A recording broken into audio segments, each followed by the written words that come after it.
కేంద్రంపై ఒత్తిడి పెంచేందుకు అఖిలపక్ష సమావేశాన్ని తెరపైకి తెచ్చింది తెలంగాణ సర్కార్.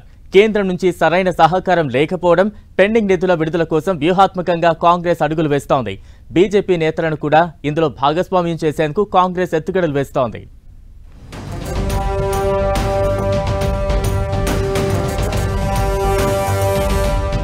తెలంగాణలో కాంగ్రెస్ అధికారంలోకొచ్చి 15 నెలలు పూర్తయింది. ఇప్పటికే రాష్ట్రాభివృద్ధి కోసం కేంద్రం ముందుకు అనేక ప్రతిపాదనలను స్వయంగా తీసుకెళ్లారు సీఎం రేవంత్ రెడ్డి.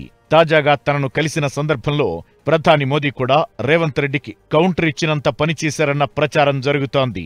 కేంద్ర ప్రభుత్వ సహకారంతో రాష్ట్రంలో చేపట్టాల్సిన ప్రాజెక్టుల పురోగతిపై ప్రధాని ఆరా తీశారని జోరుగా ప్రచారం జరిగింది. త్వరలో పార్లమెంటు 2వ విడత బడ్జెట్ సమావేశాలు కూడా మొదలు కానున్నాయి. అయితే రాష్ట్రానికి బడ్జెట్లో ఆశించినంత కేటాయింపులను కేంద్రం చేయలేదని కాంగ్రెస్ అసంతృప్తితో ఉంది.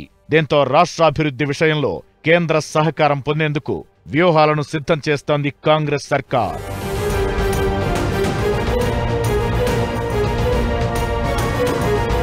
కేంద్రంపై ఒత్తిడి పెంచేందుకు ప్రజాభవన్లో శనివారం అఖిలపక్ష ఎంపీల సమావేశం నిర్వహించనుంది తెలంగాణ సర్కార్. ఈ మీటింగ్కు రావాలని కేంద్ర మంత్రులు కిషన్ రెడ్డి, బండి సంజయ్తో పాటు ఇతర ఎంపీలకు స్వయంగా ఫోన్ చేసి ఆహ్వానించారు deputy CM Bhatti Vikramarka.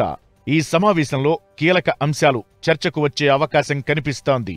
42% BC రిజర్వేషన్ను అమలు చేయాలని తెలంగాణ సర్కార్ నిర్ణయం తీసుకోవడంతో దాని అమలుకు కేంద్రంతో చర్చించేందుకు బీజేపీ నేతల సహకారాన్ని కాంగ్రెస్ కోరే అవకాశముంది. అయితే బీసీ కులగణన తప్పుల తడక అంటూ బీజేపీ తప్పుబడుతోంది. దీంతో అఖిలపక్ష సమావేశంలో బీజేపీ ఎలా వ్యవహరిస్తుందనేది ఆసక్తి రేపుతోంది.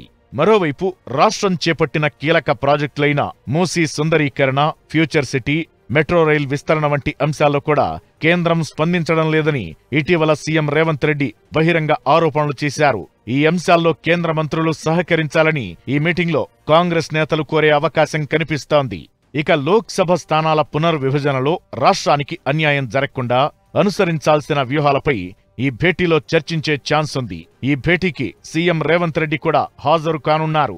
ఇటీవలి హస్తిన పర్యటనలో కేంద్రం నుంచి వచ్చిన స్పందనను ఎంపీలకు సీఎం వివరించే అవకాశముంది. తెలంగాణ సర్కార్కు కేంద్రం నుంచి ఆశించిన మద్దతు రాకపోవడంతో కాంగ్రెస్ వ్యూహాత్మక అఖిలపక్ష ఎంపీ సమావేశాన్ని ఏర్పాటు చేసినట్లు టాక్ వినిపిస్తోంది. ఈ మీటింగ్ తరువాత కేంద్రం నుంచి సానుకూల స్పందన రాకపోతే బీజేపీని మరింత టార్గెట్ చేసే అవకాశం కాంగ్రెస్కు లభించనుందని రాజకీయ విశ్లేషకులు అభిప్రాయపడుతున్నారు.